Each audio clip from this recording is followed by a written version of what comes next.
नमस्कार दोस्तों, कैसे हैं आप लोग। उम्मीद करता हूं बहुत अच्छे होंगे। दोस्तों, यदि आपका समीक्षा अधिकारी 2016 का एग्जाम अच्छा नहीं हुआ है, स्कोर अगर अच्छा नहीं हो रहा है, तो चिंता करने की कोई बात नहीं है, क्योंकि उत्तर प्रदेश विधान परिषद सचिवालय में समीक्षा अधिकारी और अन्य पदों के लिए नई वैकेंसी आ चुकी है।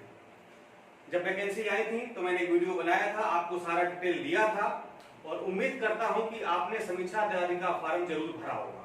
यदि आपने फॉर्म भरा है तो अच्छी बात है, नहीं भरा है तो भर दीजिए, एक अच्छा मौका आपके लिए। तो आज हम इसी पद के लिए बात करने वाले हैं कि समीक्षा अधिकारी पद के लिए हमें क्या पढ़ना है, हमारी क्या रणनीति होनी चाहिए और हमें किन किन किताबों को पढ़ना है, सिलेबस हमारा क्या है, पेपर कैसा होगा, एग्जाम का पैटर्न क्या है, क्या क्या पूछा जाएगा और सबसे बड़ी बात यह कि परीक्षा हम कैसे पास करें।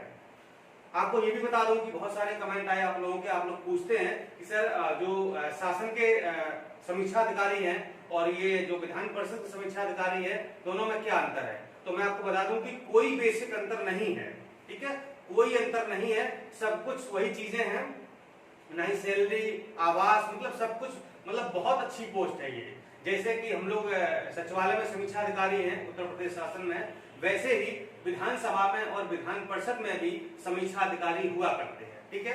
तो आज हम यही बहुत ही जरूरी बात करने वाले हैं, हमको कैसे पढ़ना है और कैसे हम एग्जाम को पास कर पाए, ठीक है। उससे पहले एक आपको जानकारी दे दूं कि पीसीएस प्रारंभिक परीक्षा और यूपीएससी प्रारंभिक परीक्षा जो कि 4 अक्टूबर को है, पीसीएस की 11 अक्टूबर को है, दोनों के लिए टेस्ट सीरीज प्रारंभ हो चुकी है। 25 सितंबर से सीरीज प्रारंभ हो चुकी है। यदि आपने ज्वाइन नहीं किया है अभी तक तो ज्वाइन कर लीजिए। ज्वाइन करने की प्रक्रिया ये है कि एक नंबर है 8423291094 यानी 8423291094। इस नंबर पर आपको ज्वाइन लिख करके व्हाट्सएप कर देना है और आपको मैसेज के माध्यम से ज्वाइन करने की पूरी प्रक्रिया बताई जाएगी, ठीक है। 25 से सीरीज प्रारंभ हो चुकी है। इसमें 10 सीरीज सामान्य अध्ययन की, 5 सीरीज आपको सीसेट की, 5 करंट अफेयर्स की और 5 उत्तर प्रदेश स्पेशल की आपको दी जाएंगी। कुल मिलाकर के आपको 25 टेस्ट सीरीज मिलेंगी, ठीक है, जो परीक्षा में आपके लिए बहुत ही उपयोगी होंगी। ये सीरीज हमने स्पेशली दिल्ली के विषय विशेषज्ञों द्वारा तैयार करवाई गई हैं और कोशिश ये है कि इसमें कोई भी गलती ना हो और एकदम से जैसे लोक सेवा आयोग एग्जाम कराता है सेम पैटर्न वही होगा। आपको लगेगा कि वास्तव में हम एग्जाम हॉल में बैठे हैं या लोक सेवा आयोग का पेपर ही हल कर रहे हैं, ठीक है। चलिए दोस्तों आगे बढ़ते हैं, तो बात कर लेते हैं इसके सिलेबस की सबसे पहले कि सिलेबस क्या है, ठीक है। और सिलेबस से पहले ये जानिए कि परीक्षा में पूछा क्या जाएगा, ठीक है, और किस तरीके से पूछा जाएगा। तो मैं आपको प्रारंभिक परीक्षा का भी बता रहा हूं, क्योंकि यहाँ पर 2 परीक्षाएं होंगी। पहले प्रारंभिक परीक्षा होगी। प्रारंभिक परीक्षा सभी पदों के लिए सामूहिक होगी, ठीक है, चाहे वो समीक्षा अधिकारी हो, एपीएस हो, शोध सहायक हो या फिर सुरक्षा सहायक हो, ठीक है। हाँ, जो एक अनुसेवक का पद है उसको छोड़ करके उसके लिए कोई परीक्षा नहीं होगी। तो अनुसेवक के पद को छोड़ करके सभी पदों के लिए एक सामूहिक परीक्षा कराई जाएगी, जिसे कहा जाएगा प्रारंभिक परीक्षा, ठीक है। इसके बाद जो मुख्य परीक्षा होगी वह सभी के लिए अलग अलग होगी।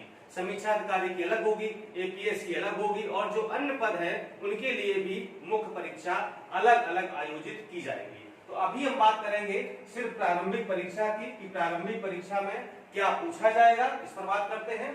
तो इसमें एक प्रश्न पत्र आएगा, ठीक है, एक कुल मिलाकर के एक पेपर होगा, ठीक है, जिसमें भाग 2 होंगे, भाग 1 और भाग 2, ठीक है।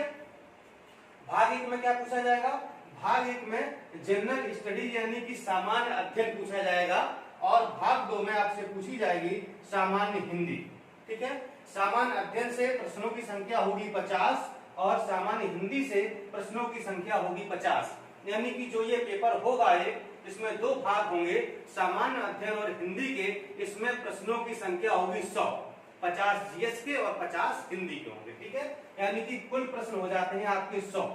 प्रत्येक प्रश्न 1 नंबर का होगा, अर्थात जो पूर्णांक होगा या जो कुल अंक होंगे वो होंगे 100 यानी कि 100, ठीक है। और ये पेपर आपको 2 घंटे में हल करना होगा। हल करने के लिए समय दिया जाएगा आपको 2 घंटे का, ठीक है।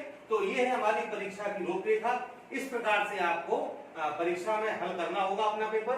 अब हम बात कर लेते हैं, ये है आपका सामान्य अध्ययन का सिलेबस और ये है आपका सामान्य हिंदी का सिलेबस, ठीक है। तो सामान्य अध्ययन में आपसे क्या क्या पूछा जाएगा?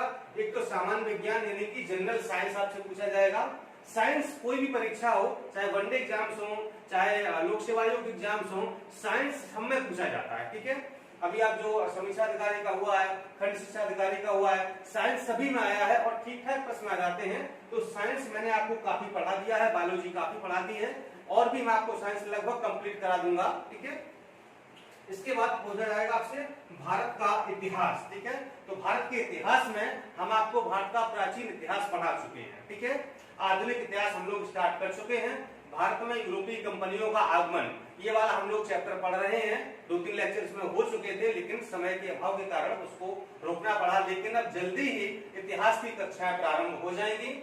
इसके बाद पढ़ना आपको इंडियन नेशनल मूवमेंट यानी कि भारतीय राष्ट्रीय आंदोलन। ठीक है, ये बहुत इंपॉर्टेंट टॉपिक है, इसको बहुत अच्छे से पढ़ाएंगे, आपको नोट्स भी देंगे ताकि यहां से आने वाला प्रश्न आपका बिल्कुल भी ना छूटे। नेक्स्ट टॉपिक होगा भारतीय राजतंत्र। इसको लेकर जरा भी आप कंफ्यूज मत होना, ये संविधान है या इसे कहेंगे पॉलिटी या ही राज व्यवस्था है। ठीक है, यहाँ पर खाली राजतंत्र लगा दिया है, तो इसी को राज व्यवस्था भी कहते हैं या संविधान कहते हैं। तो आपको भारतीय राज व्यवस्था पढ़ना है, अर्थव्यवस्था पढ़ना है। अर्थव्यवस्था के अंतर्गत बेसिकली बजट हो गया, केंद्रीय बजट, उत्तर प्रदेश का बजट, आर्थिक सर्वे। ठीक है, ये बेसिकली आपको पढ़ना है। और जो भारत की संस्कृति है, इससे भी 1-2 प्रश्न आ जाते हैं, तो वो भी आपको हम पढ़ा देंगे। ठीक है, भारतीय कृषि के बारे में आपसे पूछा जाएगा। भारतीय कृषि के जो आंकड़े हैं वो मैंने आपको सारे दिए हैं, और जो भी नए आंकड़े आएंगे वो भी आपको हम अपडेट करा देंगे। इसके बाद पर्यावरण से कुछ क्वेश्चन आएंगे, और वाणिज्य एवं व्यापार, भारतीय कृषि वाणिज्य एवं व्यापार। ठीक है, तो ये जो ट्रेनिंग होती है, मतलब कि आयात निर्यात वगैरह जो चीजें होती हैं, ठीक है, तो उसके आंकड़े भी आपको हम दे देंगे, तो वहां से प्रश्न आपके पूछ लिए जाएंगे। इसके बाद बहुत इंपॉर्टेंट टॉपिक है जनसंख्या और नगरीकरण। ठीक है, ये आपको भारत के परिप्रेक्ष्य में पढ़ना है। ठीक है, और पर्यावरण से भी कुछ प्रश्न पूछे जाएंगे जो कि भूगोल का एक पार्ट होगा। ठीक है, तो जनसंख्या और नगरीकरण भारत का और यूपी का हम आपको पढ़ा चुके हैं, वो आपको फिर से रिवाइज कर लेना है। जब तक 2021 की जनगणना हो नहीं जाती है, तब तक परीक्षा में 2011 के आंकड़े ही पूछे जाएंगे। ठीक है, तो इसलिए नए के चक्कर मत पड़िए, सिर्फ अभी 2011 की जो जनगणना है, जो मैंने आपको आंकड़े दिए हैं, उन्हीं को आपको बार बार पढ़ना है। इसके बाद पढ़ना आपको विश्व का भूगोल और भारत का भूगोल। भारत का भूगोल लगभग आपको हम पढ़ा चुके हैं, 2-3 लेक्चर बचे हुए हैं। इसके बाद हम लोग वर्ल्ड ज्योग्राफी यानी कि विश्व का भूगोल स्टार्ट कर देंगे, सारे कॉन्टिनेंट आपको पढ़ा देंगे। और प्राकृतिक संसाधन, ठीक है, तो प्राकृतिक संसाधन आपको हम पढ़ा चुके हैं, जो आंकड़े थे उससे रिलेटेड भारत के संदर्भ में और विश्व के संदर्भ में, वो आपको हम दे चुके हैं, उन्हीं को पढ़ना है। अद्यतन राष्ट्रीय तथा अंतर्राष्ट्रीय महत्वपूर्ण घटनाक्रम यानी कि करंट अफेयर्स, एक शब्द में कहें तो करंट अफेयर्स आपको पढ़ना है। ये आपको हमने पढ़ाया भी है, नोट्स भी दिया है, वहां से पढ़ना है। और जब इसकी परीक्षा होगी तो वहां तक का करंट अफेयर्स फिर से आपको हम अपडेट कराएंगे, ताकि परीक्षा में आने वाला कोई भी प्रश्न आपका गलत ना हो। और ये आपका सामान्य बौद्धिक क्षमता यानी कि जनरल मेंटल एबिलिटी, ठीक है, यानी कि यहाँ पर मैथ और रीजनिंग से संबंधित कुछ सवाल पूछे जाएंगे। ठीक है, हो सकता है कि 5, 7, 10 या मतलब हमें लग रहा कि 10 से 12 क्वेश्चन तक मैक्सिमम होंगे, ये पूछे जाएंगे, जहां पर एक सामान्य मैथ होगी और रीजनिंग से संबंधित सवाल आपसे पूछे जाएंगे। तो ये इतने टॉपिक मिला करके आपसे पूछे जाएंगे यहाँ से 50 प्रश्न। ठीक है, टॉपिक कितने हैं? 1, 2, 3, 4, 5, 6, 7, 8, 9 टॉपिक हैं। लगभग हर टॉपिक से करीब 5 या 6 सवाल पूछे जाएंगे। तो इस तरह से आपका जीएस तैयार होगा। हिंदी में आपसे क्या पूछा जाएगा? विलोम शब्द पूछे जाएंगे, वाक्य एवं वर्तनी शुद्धि, अनेक शब्दों के लिए एक शब्द, तत्सम तद्भव और पर्यायवाची शब्द आपसे पूछे जाएंगे। अभी हाल ही में आपने समीक्षा अधिकारी के लिए इसको पढ़ा होगा। यहाँ पर विशेषण और विशेष नहीं है, प्रत्येक टॉपिक से 10 सवाल आएंगे, कुल मिलाकर के आपके 5 टॉपिक से 50 सवाल हो जाएंगे, और यही 50 प्रश्न आपकी परीक्षा में हिंदी से पूछे जाएंगे। ठीक है, तो यहाँ तो आप 48 और 49 आराम से सही कर सकते हैं। ठीक है, इसलिए परेशान होने की आवश्यकता नहीं। जो मैंने हिंदी आपको पढ़ाई है, टेक्स्ट सीरीज कराई है, जो आपको मैंने लेक्चर दिए हैं, जो आपको नोट टेलीग्राम पर दिए हैं, उन्हीं को आपको बार बार पढ़ना है। क्योंकि आपने समीक्षा अधिकारी 2016 में देखा होगा कि मैक्सिमम सवाल हिंदी के हमारी सीरीज से और नोट से ही आए हुए हैं। ठीक है, इसलिए उन्हें आपको हल्के में बिल्कुल नहीं लेना है, सीरीज को फिर से पढ़ना है, सीरीज की जो व्याख्या दी गई उसको बार बार पढ़ना है, टेलीग्राम पर जो नोट्स दिया गया है उसको भी पढ़ना है।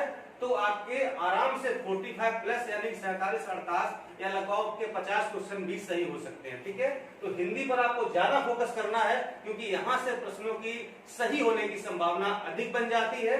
और जीएस पर भी आपको काफी फोकस कर लेना है, तो अगर जीएस पोर्शन थोड़ा वीक भी रहेगा तो हिंदी आपका कवर हो जाएगा। ठीक है, तो ये हमारी रणनीति होगी। इससे संबंधित जो भी विसंगतियां हैं, जो भी समस्याएं हैं, वो आपको हम समय समय पर बताते रहेंगे। ठीक है, और उम्मीद करते हैं कि आप इसी अकॉर्डिंग अपनी तैयारी करेंगे और जल्दी ही आप समीक्षा अधिकारी के रूप में विधान परिषद सचिवालय में मौजूद होंगे, ऐसी हम आशा करते हैं, उम्मीद करते हैं और आपको आपके उज्जवल भविष्य की बहुत सारी शुभकामनाएं देते हैं।